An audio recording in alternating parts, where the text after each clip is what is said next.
साथियों नमस्कार, स्वागत है आपका। साथियों आप अवगत हैं कि आपकी सीटेट परीक्षा के दृष्टिगत हम हिंदी भाषा के प्रैक्टिस सेट की सीरीज चला रहे हैं। इस सीरीज का छठा सेट आज आपके सामने है, जिस पर आपसे चर्चा होगी। साथियों इस सेट में भी हमेशा की तरह 30 अत्यंत महत्वपूर्ण प्रश्न संकलित हैं। तो आइए आज की चर्चा शुरू करते हैं। आप अवगत हैं कि सारे प्रश्न बहुविकल्पीय होते हैं, तो मैं आग्रह करूंगा कि आप भी हमारे साथ अपना अभ्यास करते चलिए, अपने अध्ययन का स्वमूल्यांकन करते हुए चलिए। देखते हैं साथियों आज का पहला प्रश्न। आज का पहला प्रश्न है, प्राथमिक स्तर पर शिक्षा का माध्यम। देखिए 4 विकल्प दिया गया है कि प्राथमिक स्तर पर शिक्षा का माध्यम क्या होना चाहिए। तो इसमें देखिए चारों विकल्पों को देखिए, अंग्रेजी होना चाहिए, उर्दू होना चाहिए, बच्चे की मातृभाषा होना चाहिए, हिंदी होना चाहिए। तो इसमें सही विकल्प क्या होगा आप भी चयन करिए। और इसमें सबसे सटीक विकल्प होगा विकल्प संख्या 3। विकल्प संख्या 3 सबसे सटीक विकल्प है। प्राथमिक स्तर पर शिक्षा का माध्यम बच्चे की मातृभाषा होना चाहिए, क्योंकि समाज एवं परिवार के बीच रहकर वह वही भाषा सीखता है जो वहाँ बोली जाती है। सामान्यतः मातृभाषा में बच्चे अपने विचार व्यक्त एवं ग्रहण करने में सहजता महसूस करते हैं, इसलिए मातृभाषा में प्राथमिक शिक्षा देना जरूरी है। ठीक है, तो देखते हैं अगला प्रश्न, प्रश्न संख्या 2। बच्चे प्रारंभ से ही, 4 विकल्प दिया है बच्चों के बारे में। द्विभाषिक होते हैं, बहुभाषिक होते हैं, भाषा में कमजोर होते हैं, एक भाषिक होते हैं। तो यहाँ सही विकल्प का चयन आप भी करिए। इसका सही उत्तर है साथियों विकल्प संख्या 2। बच्चे प्रारंभ से ही बहुभाषिक होते हैं। उनका यह कौशल अप्रस्फुट रूप में उनके अंदर रहता है। जैसे ही उपयुक्त वातावरण मिलता है या उपयुक्त वातावरण उपलब्ध कराकर हम उनके इस कौशल का विकास कर सकते हैं। ठीक है ना। तो देखते हैं प्रश्न संख्या 3। प्रारंभिक स्तर की पाठ्यपुस्तकों का निर्माण करते समय आप किस बिंदु पर विशेष ध्यान देंगे। प्रश्न को बहुत ध्यान से पढ़ने की आवश्यकता है। मैं हमेशा कहता हूं कि जब आप प्रश्न को ध्यान से पढ़ेंगे तो निश्चित रूप से आपको सही उत्तर चयन करने में आसानी होगी। तो प्रारंभिक स्तर की पाठ्यपुस्तकों का निर्माण करते समय आप किस बिंदु पर विशेष ध्यान देंगे। हिंदी भाषा के वैविध्यपूर्ण रूप शामिल हों, उपदेशात्मक पाठ शामिल हों, कहानियाँ अधिक से अधिक शामिल हों, प्रसिद्ध लेखकों की रचनाएं शामिल हों। तो यहाँ सबसे सटीक विकल्प है साथियों विकल्प संख्या 1, हिंदी भाषा के वैविध्यपूर्ण रूप शामिल हों। ठीक है, देखते हैं अगला प्रश्न, प्रश्न संख्या 4। चॉम्स्की के अनुसार कौन सा कथन सही है। 4 विकल्प देखिए।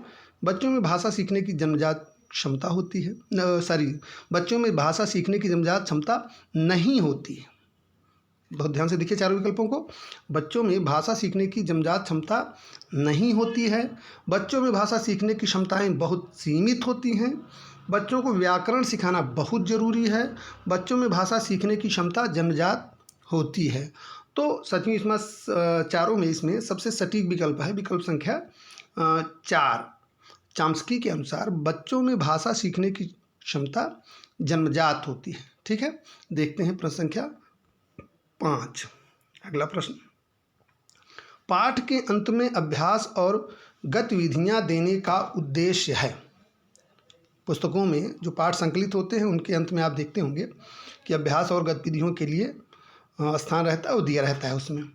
तो इसका उद्देश्य क्या है। देखिए 4 विकल्प दिया गया है। बच्चों को व्यस्त रखने हेतु गतिविधियां बनाना, बच्चों को याद करने हेतु सामग्री उपलब्ध कराने में सहायता प्रदान करना, गृह कार्य की सामग्री जुटाना, बच्चों को अभिव्यक्ति के अवसर देना। तो यहाँ साथियों सबसे सटीक विकल्प है विकल्प संख्या 4 आपका। यहाँ 3 नंबर पर भी गलती से संख्या 4 टाइप हो गई है, लेकिन ये सटीक विकल्प इसका क्या है विकल्प संख्या 4। पाठ के अंत में अभ्यास और गतिविधियां देने का उद्देश्य है बच्चों को अभिव्यक्ति के अवसर देना। ठीक है, चलिए देखते हैं अगला प्रश्न, प्रश्न संख्या 6। भाषा अर्जित करने की प्रक्रिया में किसका महत्व सर्वाधिक है। 4 विकल्प देखिए। भाषा प्रयोगशाला का, पाठ्यपुस्तक का, समाज का और भाषा कक्षा का। यहाँ एक जो शब्द बहुत ध्यान देने वाला है वो है अर्जित करने की प्रक्रिया। भाषा अर्जित करने की बात हो रही है। तो यहाँ सबसे सटीक उत्तर होगा साथियों विकल्प संख्या 3। सबसे सटीक होगा विकल्प संख्या 3, समाज का। भाषा अर्जित करने की प्रक्रिया में समाज का विशेष महत्व होता है। ठीक है, देखते हैं अगला प्रश्न, प्रश्न संख्या 7। प्रश्न को बहुत ध्यान से देखिए। एक समावेशी कक्षा में भाषा शिक्षक को किस बिंदु का सबसे अधिक ध्यान रखना चाहिए? चारों विकल्पों को देखिए। सभी बच्चों को समान गतिविधि में शामिल होने के लिए प्रोत्साहित करना, सभी बच्चों से समान अपेक्षाएं रखना, विविध प्रकार की दृश्य श्रव्य सामग्री का उपयोग करना, सभी बच्चों को समान रूप से गृह कार्य देना। तो यहाँ साथियों सबसे उचित और सटीक विकल्प है विकल्प संख्या 3, विविध प्रकार की दृश्य श्रव्य सामग्री का उपयोग करना। ठीक है, चलिए देखते हैं प्रश्न संख्या 8। अगला प्रश्न, भाषा में आकलन की प्रक्रिया, चारों विकल्प देखिए, सीखने सिखाने के दौरान भी चलती रहती है, केवल बच्चों का निष्पादन जानने के लिए होती है, केवल शिक्षक का निष्पादन जानने के लिए होती है, पाठ के अंत में दिए गए अभ्यासों के माध्यम से होती है। तो यहाँ साथियों सबसे सटीक विकल्प है विकल्प संख्या 1, भाषा में आकलन की प्रक्रिया सीखने सिखाने के दौरान भी चलती रहती है। ठीक है, चलिए देखते हैं अगला प्रश्न, प्रश्न संख्या 9। पढ़ना सीखने की प्रक्रिया में किसकी भूमिका सर्वाधिक महत्वपूर्ण है? चार विकल्प देखिए, बाल साहित्य के सार्थक प्रयोग की, पाठ्यपुस्तक की, भाषा परीक्षाओं की, भाषा प्रयोगशाला की। ठीक है, तो यहाँ सबसे सटीक विकल्प कौन सा है? विकल्प संख्या 1, बाल साहित्य के सार्थक प्रयोग की। ठीक है साथियों, देखते हैं अगला प्रश्न, प्रश्न संख्या 10। प्राथमिक स्तर पर भाषा शिक्षण का उद्देश्य यह है कि, प्रश्न को ध्यान से देखिए, प्राथमिक स्तर पर भाषा शिक्षण का उद्देश्य यह है कि बच्चे भाषा परीक्षा में सदैव अंक लाएं, बच्चे विभिन्न स्थितियों में भाषा का प्रभावी प्रयोग कर सकें, बच्चे भाषा के व्याकरण को जान सकें, बच्चे मानक भाषा का प्रयोग करना जल्दी सीख जाएं। तो यहाँ सबसे सही और सटीक विकल्प है साथियों विकल्प संख्या 2, बच्चे विभिन्न स्थितियों में भाषा का प्रभावी प्रयोग कर सकें। ठीक है, चलिए देखते हैं अगला प्रश्न, प्रश्न संख्या 11। भाषा अर्जित करने में वाइगोत्स्की ने किस पर सबसे अधिक बल दिया है? चारों विकल्पों को देखिए, समाज में होने वाले भाषा प्रयोगों पर, परिवार में बोले जाने वाली भाषा पर, कक्षा में बोले जाने वाली भाषा पर, भाषा की पाठ्यपुस्तक पर। तो यहाँ साथियों सबसे सटीक विकल्प क्या है? सबसे सटीक विकल्प है, इसका सही उत्तर है विकल्प संख्या 1, समाज में होने वाले भाषा प्रयोगों पर। ठीक है, चलिए देखते हैं अगला प्रश्न, प्रश्न संख्या 12। बच्चे की भाषा का आकलन करने के लिए सबसे उचित तरीका क्या है? चारों विकल्पों को देखिए बहुत ध्यान से। बच्चों के भाषा प्रयोग का अवलोकन करना, बच्चों से किताब पढ़वाना, बच्चों से परियोजना कार्य करवाना, बच्चों की लिखित परीक्षाएं लेना। तो यहाँ साथियों सबसे सटीक विकल्प क्या है? यहाँ सबसे सटीक उत्तर, सबसे सटीक विकल्प है विकल्प संख्या 1, बच्चों के भाषा प्रयोग का अवलोकन करना। ठीक है, देखते हैं प्रश्न संख्या 13। प्राथमिक स्तर पर भाषा शिक्षक से सर्वाधिक अपेक्षित है।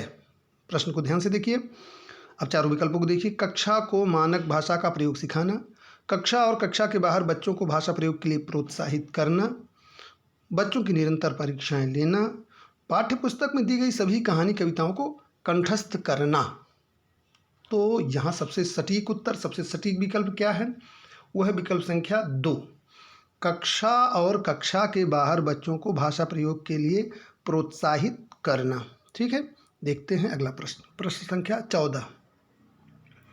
भाषा सीखने सिखाने के संबंध में निम्नलिखित में कौन सा कथन सही है?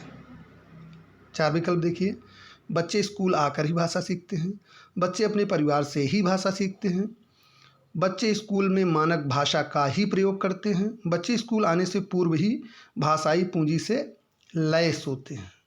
तो यहाँ सबसे सटीक विकल्प क्या है साथियों? सबसे सटीक उत्तर है विकल्प संख्या आपका 4, बच्चे स्कूल आने से पूर्व ही भाषाई पूंजी से लैस होते हैं। ठीक है, चलिए देखते हैं अगला प्रश्न, प्रश्न संख्या 15।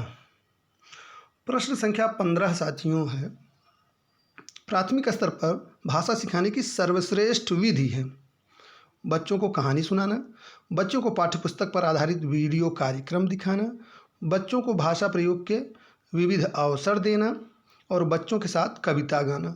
तो यहाँ सबसे सटीक विकल्प है विकल्प संख्या 3, बच्चों को भाषा प्रयोग के विविध अवसर देना। ठीक है, चलिए आगे देखते हैं। साथियों आगे देखिए निर्देश, इसमें प्रश्न संख्या 16 से 24 के संदर्भ में बताया गया है कि यह गद्यांश पर आधारित है। तो चलिए गद्यांश को पढ़कर सबसे उचित विकल्प का चयन करें। यानी प्रश्न संख्या 16 से 24 के उत्तर इसी गद्यांश पर आधारित है। आइए हम हमारे साथ गद्यांश को आप भी पढ़िए, बहुत रोचक गद्यांश है। उसके बाद फिर प्रश्न संख्या 16 से 24 पर चर्चा करते हैं। तो चलिए पढ़ना शुरू करते हैं। गुलजार जी, क्या लिखते समय पाठ आपके चिंतन में होते हैं? देखिए, जब मैं लिखता हूँ तो मेरे ज़हन में मैं होता हूँ। मैं पहले यही तय करता हूँ, बात मुझे अपनी कहनी होती है। पाठक को सामने रखकर लिखने का कोई मतलब नहीं होता। दूसरी महत्वपूर्ण बात मैं महसूस करता हूँ वह है कम्युनिकेशन, अपनी बात पाठक तक पहुँचाना, आर्ट ऑफ कम्युनिकेशन।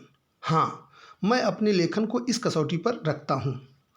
मीडिया से जुड़े होने के कारण कहने के तरीके को लेकर मैं सोचता अवश्य हूँ। विषय मेरे होते हैं, मेरी बात सही है नहीं।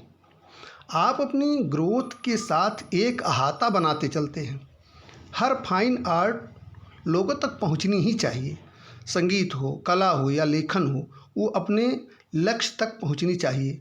कहने का ऐसा तरीका तो होना ही चाहिए। ठीक है साथियों, आपने गद्यांश देख लिया। आइए इस पर आधारित प्रश्नों को देखते हैं। प्रश्न संख्या 16, जब गुलजार लिखते हैं तो विषय किसके होते हैं? जब गुलजार लिखते हैं तो विषय किसके होते हैं? फिल्म बनाने वालों के, स्वयं उनके, मीडिया के, पाठकों के। तो साथियों इसमें सबसे सटीक उत्तर देखिए गद्यांश के अनुसार क्या है, स्वयं उनके। ठीक है, चलिए देखते हैं अगला प्रश्न। प्रश्न संख्या 17, गुलजार के अनुसार लिखने वाले के जहन में स्वयं लेखक होता है। इसका आशय यह है कि, चारों विकल्प देखिए, लेखक पाठक की उपेक्षा करता है, लेखक को अपनी ग्रोथ चाहिए, लेखक की संवेदनाएं, आत्मानुभूति, यहाँ गलती से आत्मानुभूति टाइप हो गया है, इसको आप आत्मानुभूति पढ़िए। लेखक की संवेदनाएं, आत्मानुभूति केंद्र में होती हैं, लेखक स्वयं को सर्वोपरि मानता है। ठीक है, तो इसमें सबसे सटीक विकल्प है साथियों विकल्प संख्या 3, लेखक की संवेदनाएं आत्मानुभूति केंद्र में होती हैं। ठीक है, चलिए देखते हैं अगला प्रश्न। प्रश्न संख्या 18, एक लेखक के लिए दूसरी महत्वपूर्ण बात क्या है? गद्यांश में कहा गया है मीडिया, कला, लेखन, संप्रेषण। तो सबसे सटीक क्या है इसमें विकल्प? विकल्प संख्या 4, संप्रेषण। एक लेखक के लिए दूसरी महत्वपूर्ण बात यह है कि वो अपनी बात लोगों तक पहुंचा पाता है कि नहीं। ठीक है ना, तो संप्रेषण सबसे महत्वपूर्ण बात है इसमें, दूसरी बात। तो चलिए देखते हैं अगला प्रश्न। किसी भी कला का लक्ष्य क्या है? लोगों तक वह बात पहुंचे, मीडिया द्वारा सराहा जाए, सरल भाषा का प्रयोग करना, वह सुंदर तरीके से कही गई हो। तो यहाँ साथियों सबसे सटीक विकल्प है प्रश्न संख्या 19 देखिए, इसमें सबसे सटीक विकल्प है विकल्प संख्या 1, किसी भी कला का लक्ष्य है कि लोगों तक वह बात पहुँचे। ठीक है, चलिए देखते हैं अगला प्रश्न। प्रश्न संख्या 20, गुलजार अपने लेखन को किस कसौटी पर कसते हैं? बहुत ध्यान से देखिए चारों विकल्प, ये गद्यांश पर आधारित है तो गद्यांश पर आधारित ही उत्तर होंगे इसके। वह व्यंग भरे अंदाज में कही गई है या नहीं, वह सब लोगों द्वारा सराही गई है या नहीं, मेरी ग्रोथ हो रही है या नहीं, वह बात पाठक तक पहुंच रही है या नहीं। तो यहाँ सबसे सटीक विकल्प है साथियों विकल्प संख्या 4, वह बात पाठक तक पहुंच रही है या नहीं। ठीक है, चलिए देखते हैं अगला प्रश्न। प्रश्न संख्या 21, गुलजार लिखने से पहले क्या तय करते हैं? क्या कहना है, कैसे कहना है, क्यों कहना है, किसके लिए कहना? तो यहाँ सबसे सटीक विकल्प है साथियों, गुलजार लिखने से पहले तय करते हैं कि क्या कहना है। ठीक है, चलिए आगे देखते हैं। प्रश्न संख्या 22, जेहन का क्या अर्थ है? जेहन का क्या अर्थ है? दिमाग, ख्याल, सपना, दिल। तो साथियों यहाँ ज़हन का अर्थ है दिमाग, ज़हन का अर्थ है दिमाग, और ख्याल का क्या अर्थ होता है? ख्याल का अर्थ होता है विचार। ठीक है, देखते हैं प्रश्न संख्या 23। संगीत से विशेषण शब्द बनेगा। संगीतज्ञ, संगीत वाला, संगीतवान, संगीता। तो बहुत सरल प्रश्न है। इसका सही विकल्प क्या है? विकल्प संख्या 1 संगीतज्ञ। ठीक है, देखते हैं प्रश्न संख्या 24। कहने का ऐसा तरीका तो होना ही चाहिए। वाक्य में निपात शब्द हैं। तो, का, ही, ऐसा, तो, ही, ऐसा, तो इसमें निपात शब्द कौन कौन से हैं साथियों? सही उत्तर है विकल्प संख्या 3, तो और ही। निपात से आप समझ रहे हो, न समझ रहे हो तो निपात एक छोटी सी चर्चा हो जाए। साथियों निपात जो है किसी वाक्य में उन शब्दों को निपात कहा जाता है जो वाक्य में अधिक बल या अधिक भार देने के लिए, किसी बात पर अधिक जोर देने के लिए, किसी बात पर अधिक भार देने के लिए जिन शब्दों को हम प्रयोग करते हैं उन्हें निपात कहते हैं। ठीक है, चलिए देखते हैं अगला प्रश्न।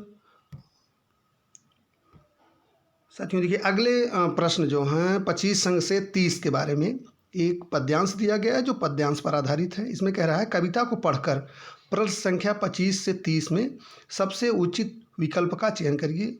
यहाँ एक कविता दी गई है, कविता को पढ़ना है। उसके बाद प्रश्न संख्या 25 से 30 इसी कविता पर आधारित है। कविता को ध्यान से पढ़िए जिससे आपको उत्तर देने में सहजता हो। ठीक है, चलिए देखते हैं कविता को। जब नहीं था इंसान, धरती पर थे जंगल, जंगली जानवर, परिंदे। इन्हीं सब के बीच उतरा इंसान और घटने लगे जंगल, जंगली जानवर, परिंदे। इंसान बढ़ने लगा बेतहाशा, अब कहाँ जाते जंगल, जंगली जानवर, परिंदे। प्रकृति किसी के साथ नहीं करती नाइंसाफ़ी, सभी के लिए बनाती है जगह। सो अब इंसानों के भीतर उगने लगे हैं जंगल, जंगली जानवर और परिंदे। ठीक है, चलिए इस पर आधारित प्रश्नों को देखते हैं। प्रश्न संख्या 25 देखिए, धरती पर इंसान के आने के बाद क्या हुआ? 4 विकल्प देखिए। जानवर घटने लगे, पक्षी घटने लगे, जंगल घटने लगे, प्रयुक्त सभी। तो यहाँ साथियों स्पष्ट है कि धरती पर इंसान आने के बाद ये जानवर, पक्षी, जंगल सभी घटने लगे। तो सही विकल्प है विकल्प संख्या 4 उपर्युक्त सभी। ठीक है, चलिए देखते हैं अगला प्रश्न। प्रश्न संख्या 26। इंसान बढ़ने लगा बेतहाशा का भाव है। इंसान खूब तेज भागने लगा, इंसान खूब बड़ा होने लगा, इंसान अपने पैरों पर चलने लगा, इंसान खूब तरक्की करने लगा। तो यहाँ साथियों सबसे सटीक विकल्प है विकल्प संख्या 4, इंसान खूब तरक्की करने लगा। ठीक है, चलिए देखते हैं प्रश्न संख्या 27। प्रकृति किसके प्रति नाइंसाफ़ी नहीं करती? पशु पक्षियों के प्रति, इंसानों के प्रति, जंगल के प्रति, उपर्युक्त सभी के प्रति। तो यहाँ भी साथियों सही विकल्प कौन है? विकल्प संख्या 4, प्रकृति किसी के साथ नाइंसाफ़ी नहीं करती। ठीक है, देखते हैं अगला प्रश्न। प्रश्न संख्या 28। कविता के अंत में क्या व्यंग्य किया गया है? इंसानों में अब इंसानियत खत्म हो गई है, इंसानों के भीतर जंगल की तरफ पेड़ उग आए हैं, इनने जंगल उगाना शुरू कर दिया है, प्रकृति ने इंसानों के प्रति नाइंसाफ़ी की है। तो यहाँ सबसे सटीक विकल्प कौन सा साथियों? सही विकल्प है विकल्प संख्या 1, इंसानों में अब इंसानियत खत्म हो गई। ठीक है, चलिए देखते हैं अगला प्रश्न। प्रश्न संख्या 29। अब कहाँ जाते जंगल का भाव है कि? अब जंगल खूब बढ़ने लगे, अब जंगल समाप्त होने लगे, अब जंगलों में परिंदे नहीं रहते, अब जंगल कहीं जाने लायक नहीं रहे। तो यहाँ साथियों अब कहाँ जाते जंगल का भाव है विकल्प संख्या 2, अब जंगल समाप्त होने लगे। ठीक है, देखते हैं प्रश्न संख्या 30। जंगल का पर्यायवाची नहीं है। वन, कानन, अरण्य, बगीचा। तो जंगल का पर्यायवाची वन भी है, कानन भी है, अरण्य भी है। सही उत्तर क्या है? विकल्प 4, बगीचा जो है ये जंगल का पर्यायवाची नहीं है। ठीक है साथियों, तो यहाँ साथियों आपने आज इस प्रैक्टिस सेट में 30 महत्वपूर्ण प्रश्न देखे। निश्चित रूप से बहुत उपयोगी और महत्वपूर्ण प्रश्न हैं और आशा करता हूँ कि ये आपके लिए उपयोगी होंगे। एक निवेदन और आग्रह, यदि आपको लगता है कि मेरे परिश्रम से, मेरे प्रैक्टिस सेट से आपको लाभ हो रहा है, तो प्लीज़ अगर आपने अभी तक चैनल को सब्सक्राइब नहीं किया है तो चैनल को सब्सक्राइब करिए, अपने लोगों के साथ शेयर करिए जिससे ज़्यादा से ज़्यादा लोग इससे लाभान्वित हो सकें। फ़िलहाल आज के लिए इतना ही। मिलते हैं अगले वीडियो में एक नए प्रकरण के साथ। तब तक के लिए धन्यवाद। नमस्कार।